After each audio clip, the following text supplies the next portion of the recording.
When the Roman Colosseum first opened its gates in 80 AD, the city held its breath. Nearly 50,000 spectators packed the towering stone seats, hearts pounding, eyes fixed on the vast arena below. They weren't there for music, nor for dancing. They came to witness death, raw, real, and soaked in blood. It wasn't just entertainment, it was ritual, a brutal dance of power, violence, and imperial glory. As trumpets blared, lions roared, swords clashed, and blood stained the white sand red. Everyone understood they were at the heart of a world where life and death balanced on the edge of a single thumbs up or down. These are 5 of the bloodiest spectacles ever staged inside the ancient Roman Colosseum. Performances so savage, even time itself seemed to recoil. 1. The Duel of Gladiator Legends. Under the scorching Roman sun, the Colosseum roared to life. Tens of thousands of spectators packed the stone seats, plebeians, patricians, and even the emperor himself, all waiting with bated breath. A trumpet sounded. From opposite gates emerged 2 warriors. One was Spiculus, victor of 5 deadly bouts, his bronze armor gleaming. The other was Flamma, a Syrian with lightning-fast strikes and eyes like a hawk. They didn't speak. No salutes, just a cold exchange of stares. The crowd held its breath as the fight began. Steel clashed, blood spilled almost instantly, spraying into the dust. They moved like shadows, striking, dodging. Minutes passed like hours. Flamma fell. First, a deep cut across his thigh. Spiculus raised his blade and looked to the emperor, a single thumbs down. The crowd hushed. The blade plunged, one swift strike to the heart. Silence. Then an eruption of cheers. Petals rained from the upper tiers. Glory for the living, obscurity for the dead. 2. Execution by wild beasts, damnatio ad bestias. The sky hung heavy that morning, as if mourning what was to come. 10 condemned souls, men, women, even a boy barely grown, were led into the arena. Their hands were bound, animal pelts draped over their shoulders, no weapons, no hope. Then a gate creaked open. From the dark tunnel 3 lions stepped out, ribs visible, eyes blazing. They hadn't eaten in days. The crowd leaned in. A young woman wept. An old man fell to his knees in silent prayer. The first lion pounced. A scream, a crunch, blood gushed into the sand. The others followed, tearing flesh, dragging bodies across the arena floor. Roars mingled with human cries.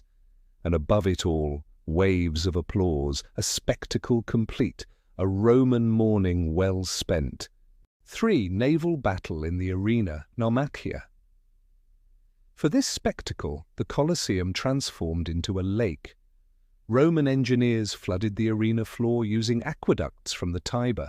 Dozens of miniature warships floated in the shallow basin. On board were not sailors but slaves, prisoners, and the damned one side dressed as Egyptians, the other as Carthaginian. Reenacting a war no one on those ships survived to remember. No scripts, just survival. The ships clashed, spears flew. A man fell into the water, struggling, screaming. Another was impaled, collapsing on the deck. Blood spread across the surface like crimson ink.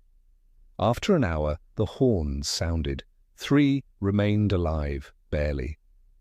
The rest lay strewn across shattered timbers, silent. The crowd erupted in thunderous applause, as if they'd witnessed a divine performance, not a massacre on water. 4. Gladiator versus beasts, Venaciones, high noon. A lone man stepped onto the hot sand, no armor, just a short sword and a hide shield, his name forgotten, his title Bestiarius, beast slayer or beast meat. 3 gates opened, 6 leopards slinked into view, growling, muscles rippling beneath spotted fur. He shouted, striking his chest. The crowd roared in return. 1 leopard lunged, met with steel to the neck. Blood arced through the air. The second slashed his leg. The third took a blade to the gut. He fought fiercely, killed 3. But the fourth leapt from behind, sinking fangs into his shoulder. He screamed, staggered, and fell. The sand drank his blood. The surviving leopards tore him apart. As spectators roared approval, drunk on death and spectacle. 5 mass executions of prisoners. During Emperor Trajan's reign, after the Dacian campaigns, thousands of captives were brought to Rome, not to prison, not to exile, but to the Colosseum. Each day, groups of prisoners were marched into the arena. Some were forced to fight one another, unarmed. Others were chained and crushed by war elephants. Elaborate myths were reenacted. Prometheus devoured by an eagle, Orpheus torn apart, with real people in the roles. For 123 days, the Colosseum ran red.